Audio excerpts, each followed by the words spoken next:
જય સ્વામિનારાયણ। આજે વાત કરવી છે સત્સંગનો પ્રભાવ। મગધના રાજા ચિત્રાંગદ એક વખત વન વિહાર કરવા નીકળ્યા।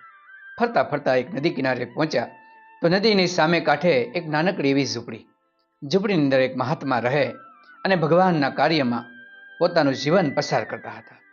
રાજાને થયું કે એક નાનકડો એવી ઝૂંપડી છે તો એમના કાર્ય અને આ આશ્રમના વિકાસ માટે દ્રવ્ય ધન મોકલો।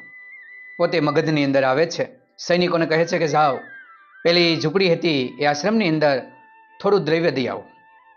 સૈનિકોએ ઘણું બધું દ્રવ્ય ભેગું કર્યું અને એ ભેટ એ આશ્રમની અંદર મોકલવા માટે ગયા। રાજાએ સાથે પત્ર પણ લખ્યો અને કહ્યું, મહાત્મા, મેં આજે મોકલ્યું છે એ મગધના રાજા તરફથી મોકલું છું। તમારા આશ્રમ તમારા કાર્યમાં નિભાવવા માટે આ ધન તમે સ્વીકારી લેજો। પેલા મહાત્માએ ધન સ્વીકાર્યું નહીં અને પરત મોકલ્યું। કહ્યું કે તમારા મહારાજને આપી દેજો, મારે ધનની જરૂર નથી। ધન પાછું આવ્યું। સૈનિકોએ કહ્યું કે મહાત્માએ લીધું નહીં। રાજાને નવાઈ લાગી અને એમને લાગ્યું કે કંઈક ઓછું પડ્યું હશે, આથી વધારે સોનું ચાંદી હીરા ઝવેરાત અઢળક મોકલ્યું। સૈનિકો ફરી વખત દેવા માટે ગયા તો મહાત્માએ તેનો સ્વીકાર ન કર્યો અને પરત મોકલ્યું। રાજાને કહેજો કે એનો નિભાવ થાય ને એવી તમામ સામગ્રી એ સાધુ પાસે છે, એટલે તેમને આ ધનની જરૂર નથી।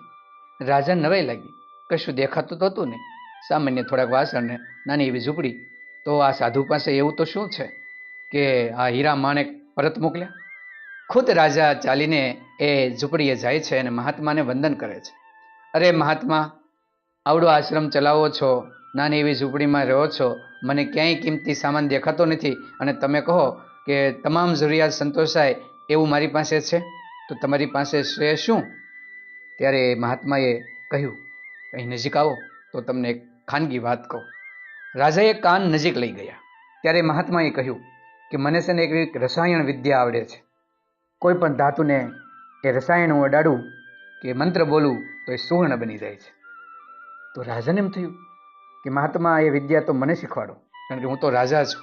જો આવું મને વિદ્યા આવડી જાય તો હું ધન ઉત્પન્ન કરી શકું અને દેશની પ્રજા માટે કામ લાગે, તો એ વિદ્યા મને શીખવાડો। મહાત્માએ કીધું, કંઈ વાંધો નહીં, હું તમને શીખવાડું, પરંતુ તમારે 1 મહિના સુધી મારી પાસે આવવું પડે, દરરોજ મારી સાથે બેસવું પડે, તો એ વિદ્યા હું તમને શીખવાડું। રાજા કે કંઈ વાંધો નહીં, 1 મહિનામાં એ વિદ્યા મળતી હોય તો કંઈ વાંધો નહીં। રાજા નિયમિત રીતે એ સાધુ પાસે આવવા લાગ્યા, દરરોજ બેસે, સરસ મજાનો સત્સંગ થાય, સારી સારી વાતો થાય, રાજા એ વાતો સાંભળે, સાંજે પોતે ઘરે જાય। આમ ધીરે ધીરે સમય પસાર થયો। 1 મહિનો પૂરો થયો। સાધુએ રાજાને કહ્યું, રાજાજી, હવે 1 મહિનો પૂરો થયો, તમે નિયમિત આવ્યા, તો હવે તમે કહો તો તમને એ રસાયણ વિદ્યા હવે શીખવી દો, તો તમે કોઈ પણ ધાતુને સુવર્ણ બનાવી શકો। ત્યારે રાજાએ કહ્યું કે મહાત્મા, તમે મને એ રસાયણ વિદ્યા શીખવાની કશી જરૂર નથી, તમે તો મારું જીવન જ રસાયણ બનાવી દીધું છે। હવે એ નાશવંત ધનને મારે શું કરવું? મારે કશું ધન મેળવવું નથી, બસ તમે જે વિદ્યા શીખવીને એ જ વિદ્યા મારે મારા પ્રજામાં લઈ જવી છે અને મારી પ્રજાને પણ સુંદર મજાના સુવર્ણ જેવા નિષ્ઠાવાન બનાવવા છે। અને રાજા પોતાના રાજ્યની અંદર આવી લોકોને પણ સુંદર સુસંસ્કૃત બનાવ્યા। વંદન છે મહાત્માને અને વંદન છે રાજાને કે જેમણે પોતાનું જીવન પણ સુધાર્યું અને પોતાના નગરજનોનું જીવન પણ સુધારી દીધું। આ પ્રભાવ હતો મહાત્માના સત્સંગનો।